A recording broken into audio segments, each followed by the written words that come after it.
शुक्रगुजार हैं। बजट 2024-25 में एक्सपोर्ट फैसिलिटेशन स्कीम के रजिस्टर्ड सार्फिन के लिए खाम माल की मुकामी ख़रीदारी पर सेल्स टैक्स आयद किया गया था।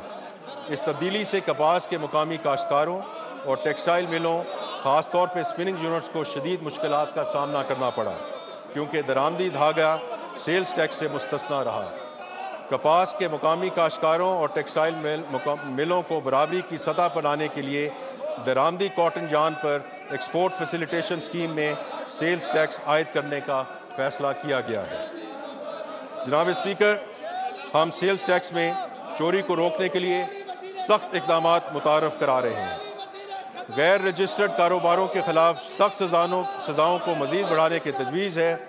इनमें बैंक अकाउंट्स का मुंजमद करना, जायदाद की मुतली पर पाबंदी और संगीन जराइम में कारोबारी जगह को सील करना और सामान को जब्त करना शामिल है।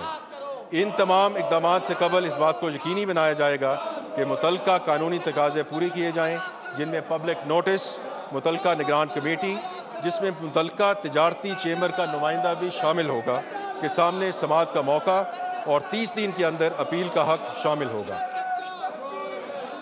इनपुट टैक्स सिस्टम के गलत इस्तेमाल को रोकने के लिए automated risk based input tax adjustments मुतारफ़ कराई जाएंगी।